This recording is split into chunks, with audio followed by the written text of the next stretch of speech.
Hi friends, good morning. চলে এলাম আমার একটা নতুন ব্লগ নিয়ে তোমাদের সঙ্গে শেয়ার করতে।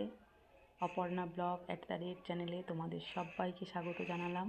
তোমরা সবাই নিশ্চয়ই খুব ভালো আছো, সুস্থ আছো। আমিও ভালো আছি, সুস্থই আছি। চলে যাচ্ছে এই আর কি, তোমাদের ভালোবাসায়, ভগবানের দয়ায়, কৃপায় চলে যাচ্ছে। তো দেখো, একটু জল খেতে এলাম। শুধু জল খাওয়া একদম খেতে পারি না সকালে, তাই জন্য একটু গ্লুকোজ গুলে খাচ্ছি। একটু কতিলা মিজরি ভিজাই বা মৌরি টৌরি ভিজাই, যাও ভিজিয়ে একটু জল খাওয়া অভ্যাস, কিন্তু আজকে আর নেই, প্রায় 3-4 দিনই নেই। আর সেই জন্য কাজ করতে করতে খুব পিপাসা পেয়েছে বলে একটু জল খেয়ে নিলাম। গ্লাসটা দেখছো কত বড়, আমার মা এনে দিয়েছে। এই এক গ্লাস জল খেলে এখন বেশ কিছুক্ষণ না খেলেও চলবে, তাই তোমাদেরকে একটু দেখালাম যে গ্লাসটা কত বড় গ্লাস। আর চাও করে নিয়েছিলাম, কারণ ওর বাবাকে একটু অ্যাপ্রেস করে দিয়েছিলাম। করতে করতে ভাবিলাম যে এখন স্নান করব, পুজো করব, অনেকটা দেরি আছে, আর কালকে রাত্রে না আমি কিছু খাইনি। সেই জন্য ওর বাবা বললো একটু চা খাও, প্রেশারের ট্যাবলেট খাবে, নাহলে শরীরটা খারাপ করবে। এই জন্য একটু চা করে খাচ্ছি। আর চাটা করে ছেঁকেছিলাম, তারপরে ছেলে শরীর খারাপ বলে এটা ওটা করতে করতে ছেলেকে দাঁত মাজিয়ে দিতে হলো, মুখ ধুয়ে দিতে হলো, সেই জন্য একটু দেরি হয়ে গেল। আর দেখলাম যে চাটা ঠান্ডা হয়ে গেছে, ছেলেকে টিফিন এনে দিয়েছিল ওর বাবা, বসে বসে খাচ্ছে। আর সেই সুযোগে আমিও একটু চা খেয়ে নিচ্ছি। ও খেয়ে আবার একটু শুয়ে থাকলে আমি স্নান আর পুজোটা করে নেব। তো দেখো চাটা গরম হয়ে গেছে, চাটা ছেঁকে নেব। একটু চা বিস্কুট খেলে না শরীরটা আবার ঠিক থাকবে, আবার একটু কাজ করতে পারবো। কারণ একেবারে স্নান করে পুজো করে খেতে আমার, চা খেতে আমার প্রায় 11টা 11:30 বেজে যাচ্ছে। এই কদিন খুব ছোটোবেলা তো, এনে একটু চা খেয়ে নিচ্ছে। ও আবার একটু চা খেয়ে নাও, অসুবিধা কিচ্ছু নেই।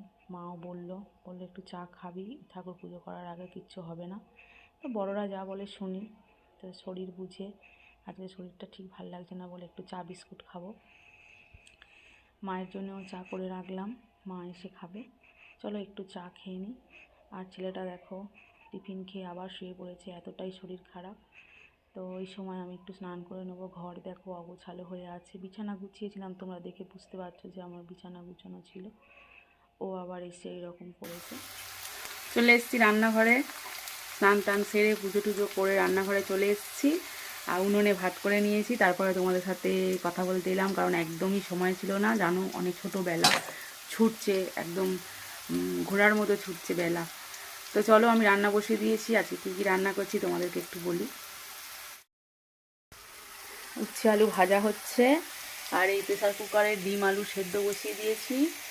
আর এইখানটায় দেখো 3টে ডিম ফেটে গেছে, সেই 3টে ডিম একসঙ্গে করে নিয়ে আর ভেজে তরকারিতে দিয়ে দেবো ভাবছি, যদি ছেলে একটু খায়। ছেলের তো শরীর খারাপ তোমরা দেখলে, করে ওই জন্যই ভাজবো।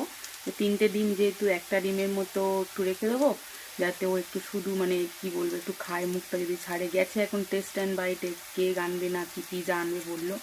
তো বললো মা কিছুই তো খাচ্ছে না, কিছু খেলো না। আর ওই সকালবেলা একটু টিফিন খেলো, তাও একটু পড়েছিল, আমি আবার একটু খেলাম। আর ওই চলছে, গেছে এখন,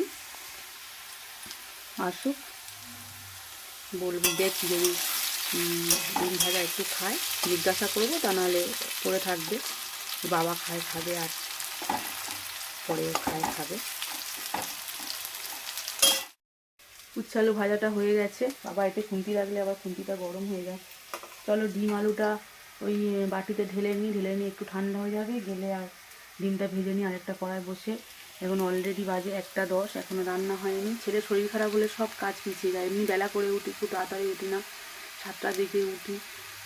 তার কারণ হচ্ছে আমি তাড়াতাড়ি স্নান করলে না আমার গলায় ব্যথা হবে, কাশি হবে, সর্দি হবে। এর জন্য একটু বেলায় উঠি, প্রায় সব কিছু হয়ে যায়, অসুবিধা হয় না। তো সেই জন্য একটু বেলায় উঠি। আবার তারপরে যদি ছেলের শরীর খারাপ হয় না, ও খুব বিরক্ত করে, এই জন্য আরও দেরি হয়ে গেছে। আজকে অলরেডি 1টা 10 বাজে। তবে ভাত হয়ে গেছে, ভাজাও হয়ে গেল, তরকারি সব সেদ্ধ, একটু কষে নিয়ে আর জল ঢেলে দেবো। তো চলো বন্ধুরা রান্না করতে থাকি। খেতে বসে পড়েছি দেখো, মাকে টেবিলে খেতে দিয়েছিলাম, মায়ের খাওয়া হয়ে গেছে। আর কুট্টুকেও খাই দিয়েছিলাম, কুট্টু খেয়ে শুয়ে আছে দাদার পাশে। শরীরের হাল অবস্থা দেখো। উচ্ছে আলু ভেজেছিলাম আর ডিমের তরকারি করেছিলাম। তো ছেলে তো উচ্ছে আলু ভাজা খাবে না, শুধু ডিমের তরকারি দিয়ে খাবে। ওই যে ভাজা ডিম করেছিলাম না, ভাজা ডিমটা তরকারির মধ্যে দিয়ে দিয়েছি। তো ওই যে ওকে একটু দিয়েছি, আর আছে কুট্টুকে একটু দেবো। খাওয়া দাওয়া সেরে ফেললাম, খাওয়া দাওয়া হয়ে গেল, এই মাত্র মা চলে গেল, আমি চলে এসেছি রীতিমতো আমার এই ছোটো ঘরে। ছেলে ওই ঘরে আছে, দুটো ভাত খাওয়ালাম ওকে, একটু দেরি হয়ে গেছে খাওয়াতে, কারণ আমার কুট্টুটা আছে না, ওকে একটু খাওয়াতে হয়। তারপরে ভাবলাম যে একদম ঝাড়া হাত পা হয়ে ওকে খাওয়াবো, তো সেই জন্য ও কুট্টুকে খাওয়াতে গিয়ে ওর খাওয়াতে একটু দেরি হয়ে গেছে। খাওয়াতে একদম পাক্কা 2টো বাজে তবে ও খেলো। তারপরে আমি আর ওর বাবা খেলাম, মাকেও বাবুর সাথে খেতে দিয়ে দিয়েছিলাম।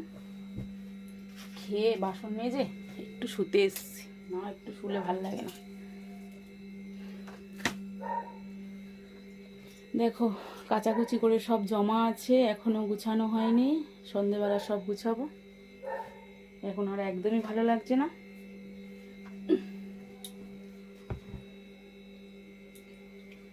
যত কাচি যেন কোনোদিন কাচা থেকে রেস্ট পাওয়া যায় না।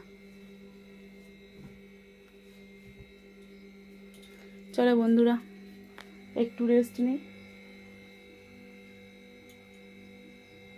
কুট্টু আসছে কিনা দেখছি।